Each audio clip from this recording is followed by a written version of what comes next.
broken Kanu's way, and Dahui's right out of the centre. It's Kanu, what's he going to do? Oh! Can you believe it? Hello Arsenal fans, and welcome to a new episode of Can You Believe It, an Arsenal podcast. And I'm here discussing the incredibly nervous, the incredibly heart-wrenching Benfica game last night, and one that we are through, but not after trying to Arsenal it up. And we make things so difficult for ourselves. This was another example of us doing that and us trying to completely shoot ourselves in the foot over and over and over again. But we are through, that's the most important thing, and we'll get into the nitty-gritty going forward, aspects of the performance that we can talk about, the good and some of the bad. And also I'm recording this after the Europa League draw, so I'll mention who we get in the next round and mention what that is potentially going to mean for us and how it means for the fixture schedule, as well as obviously speaking about some questions that the listeners have asked.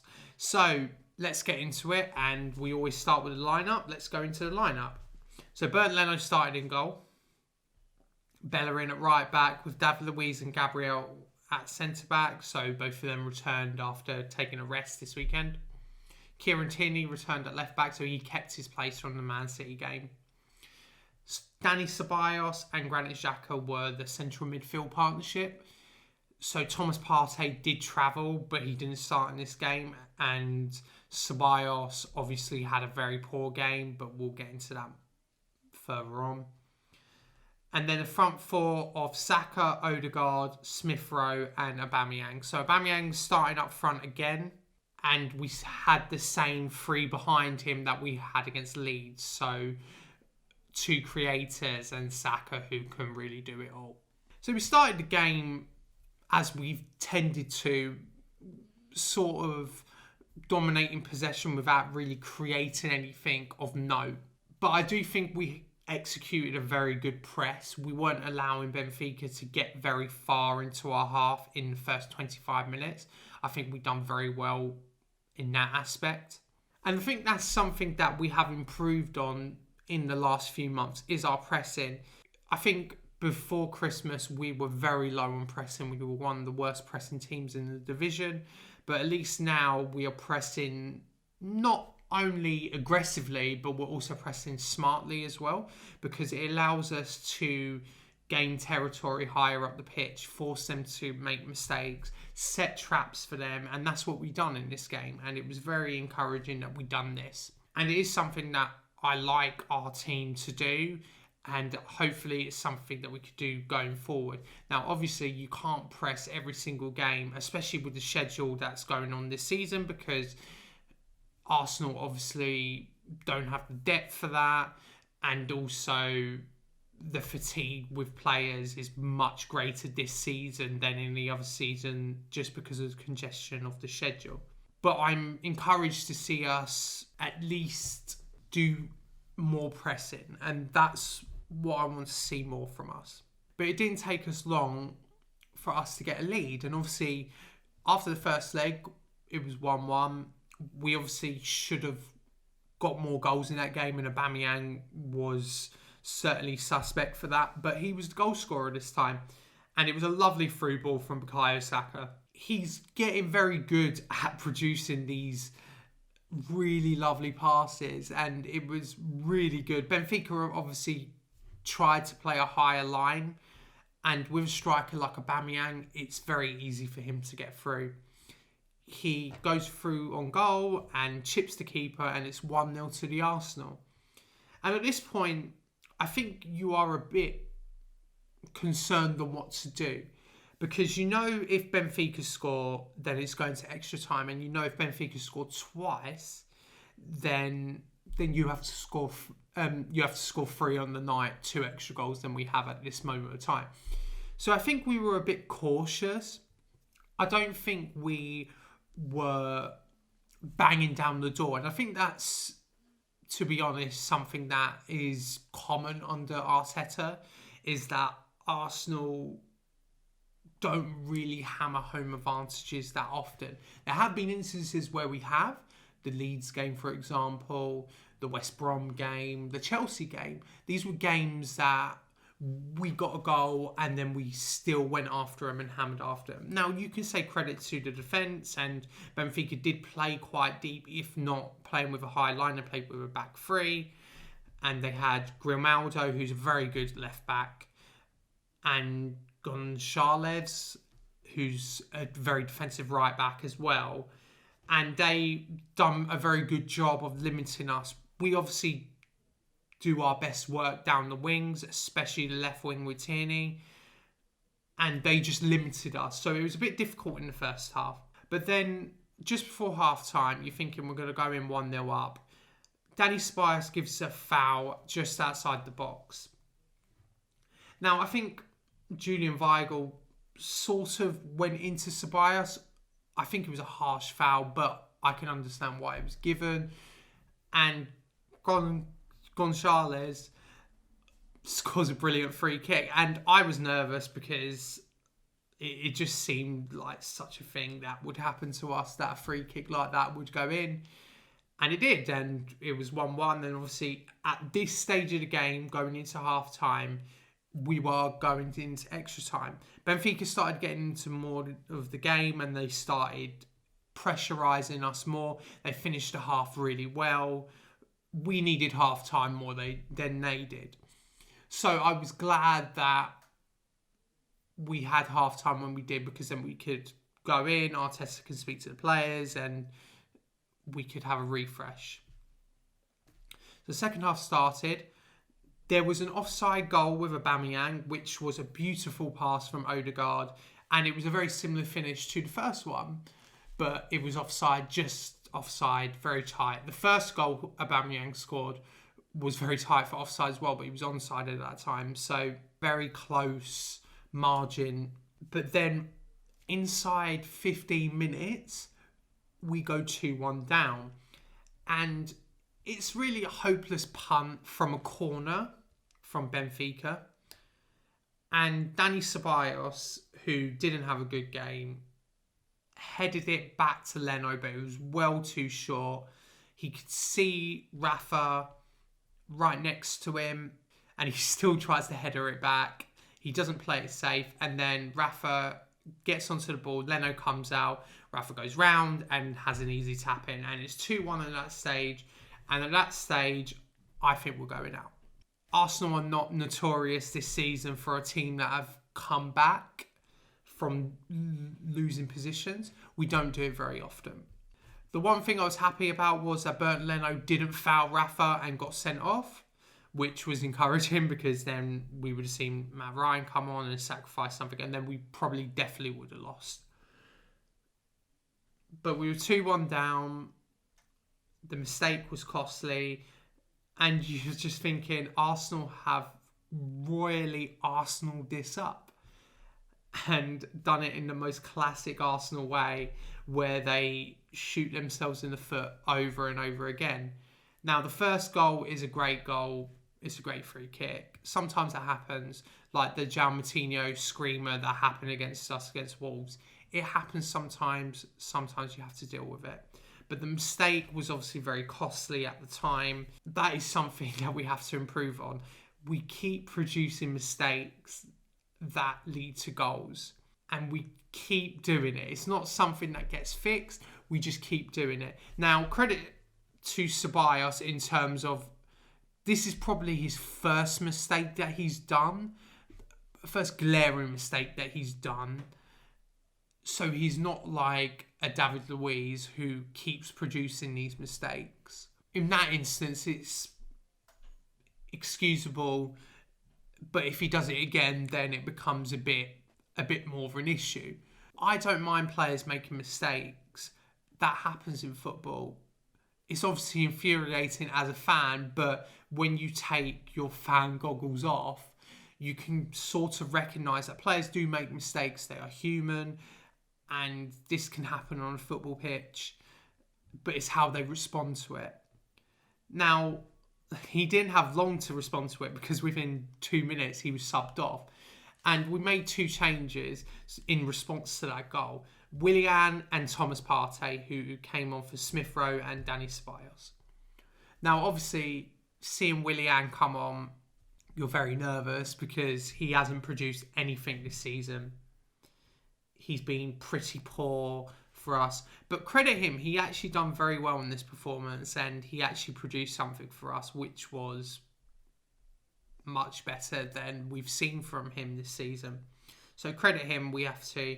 And he produced the assist for the equaliser on the night, but obviously Benfica was still going in on away goals.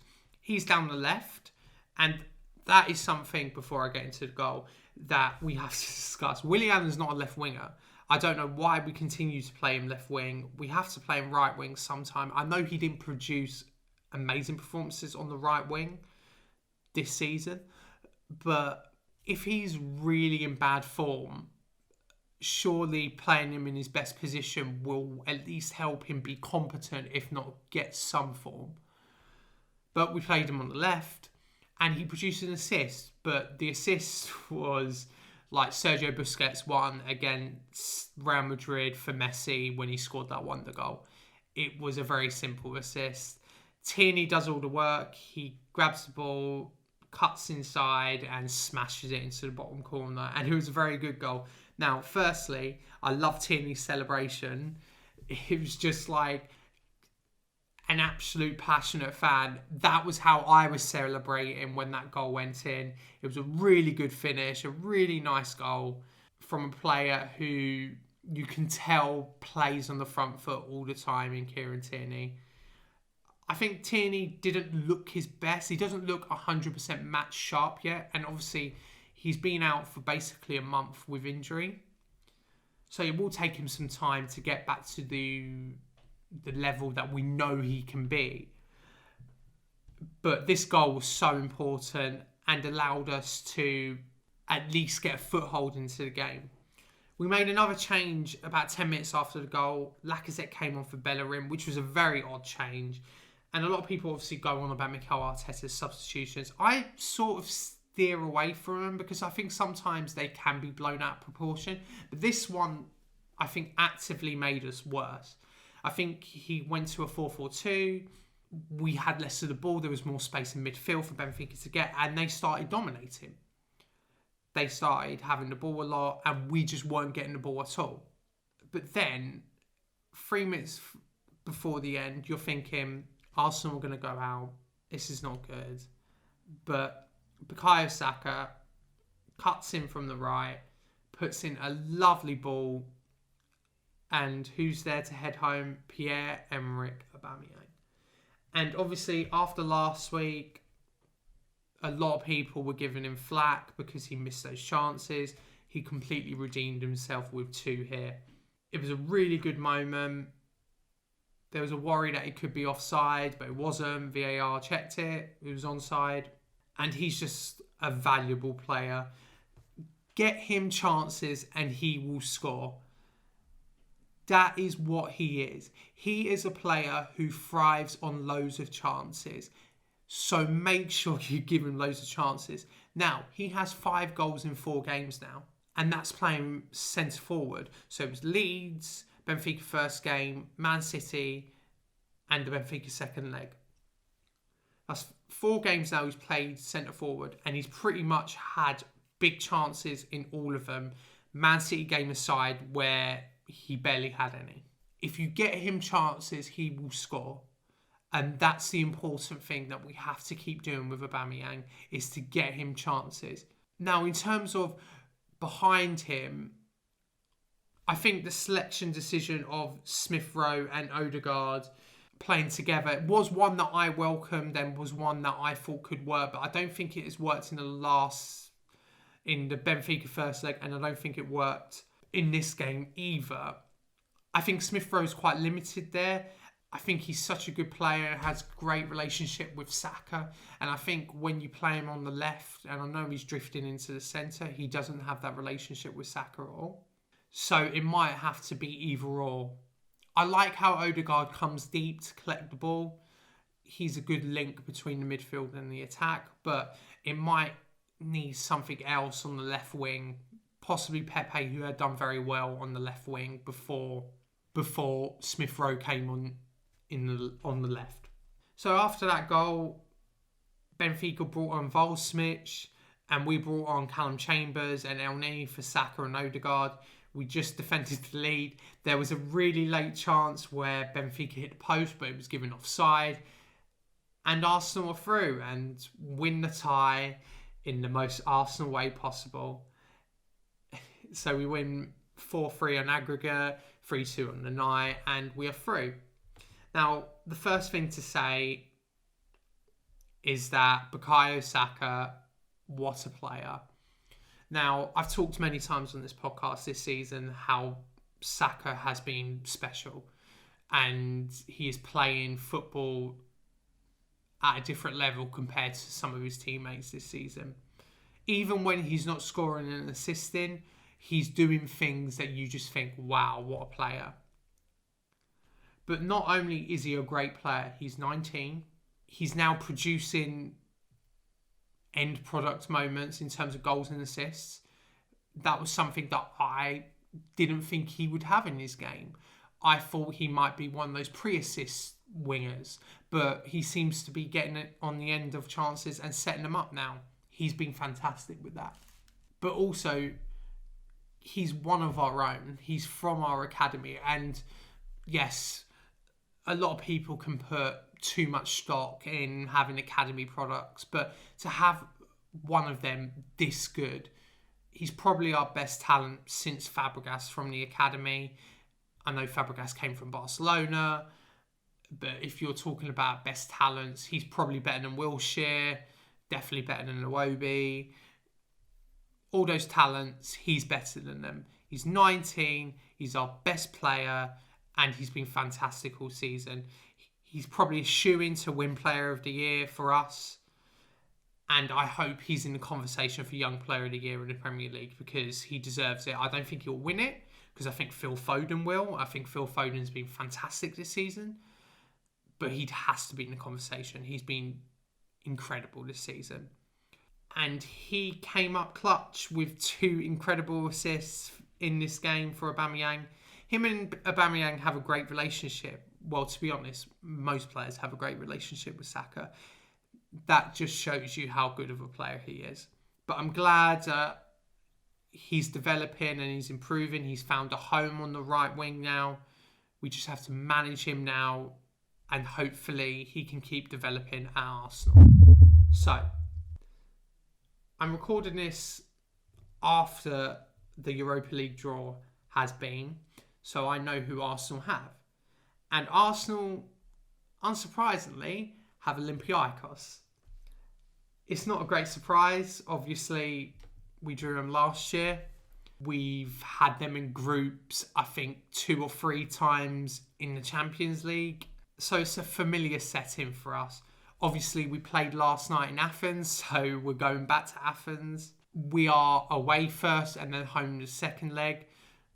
Arsenal will play at the Emirates this time and play at Athens as well. So there's no neutral venues this time. So the away goals thing makes sense. And out of all the teams that were left, you had Roma, Villarreal, Ajax, Milan, Manchester United, Spurs, all those teams that were still left. And we got one of the easier ties. I'm putting air quotes here. We got one of the easier ones.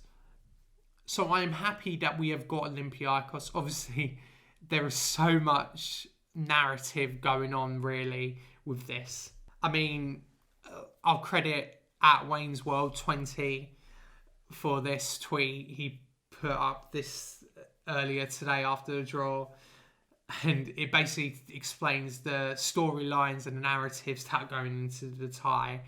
Socrates returning against Arsenal, so obviously it's the Socrates derby. Olympiacos gave Arteta COVID last year and it shut down the Premier League season, which was mental when you think about it. Arsenal have had 2 home games since Athens was at home last night. So obviously we're playing at Athens again, and we're going back. And obviously Arteta going for revenge because Olympiacos knocked us out last year, as well as Aubameyang's redemption for the miss last year as well.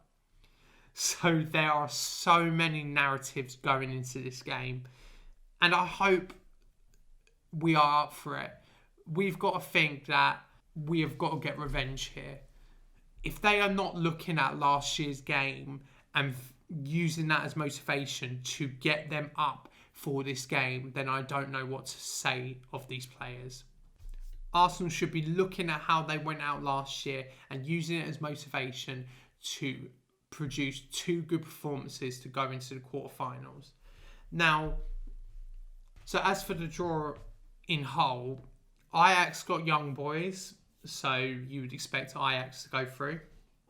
Dynamo Kiev got Villarreal, so you'd expect Unai Emery's team to go through.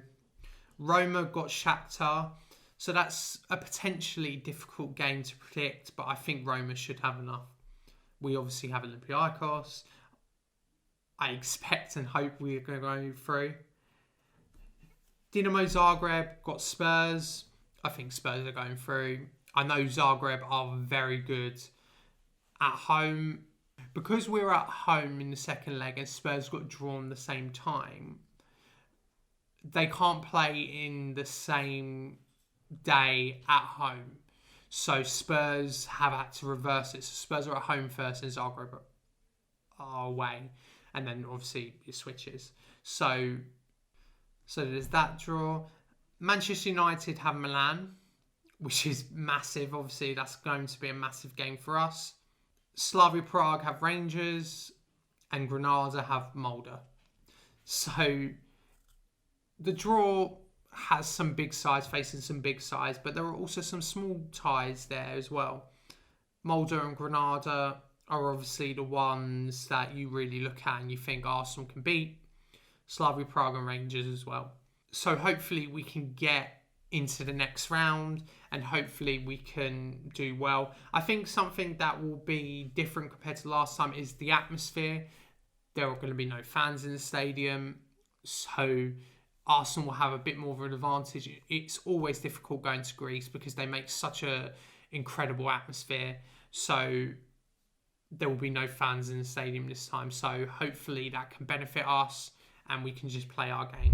Right, so I have a couple of listener questions for today. So we'll ask the first one from @Gargantuan FC. And they say, "Hi, Matt. Hello. Hope you're doing well. I would like to know your thoughts on Kieran Tierney and Bukayo Saka. Sometimes I feel we don't deserve them, and sometimes I feel we deserve them after all we went through. Also, your thoughts on Pepe Lacazette being dropped. Thanks." So, Kieran Tierney and Bukayo Saka are obviously the stars of the show, as well as Aubameyang. We are incredibly lucky to have them. Saka especially, because obviously he's come through the academy. He's cost us no money at all. And for him to be this good, for him to be our best player, is astonishing at his age. So that's incredibly lucky. We are so fortunate to have that. Tierney is just a fantastic buy, and it was one that I wanted personally. We needed a left back. Monreal was getting on a bit, and Kolasinac wasn't the level required, you thought, to progress forward. I suggested Tierney as a cheaper option, in air quotes, and he obviously cost 25 million, which is not incredibly cheap, but he's been worth every penny. And when you compare it to some of the fees that go around now, he's absolutely justified his fee. He's been better this season than he was last season, because obviously last season, his first season, he was injury hit. He's been great this season. He's been one of our best players. And for him to sign for us and look like he understands Arsenal, he gets it. And I know that's a really arbitrary thought in terms of, oh, this player gets it. But you just feel it with Tierney. And I know you can only gauge so much from social media, but his post last night saying up the gun. That's just something that is so simple and so effective to get fans on side. You can tell he cares and tell how important he thinks Arsenal are to him, and he doesn't want to squander that chance.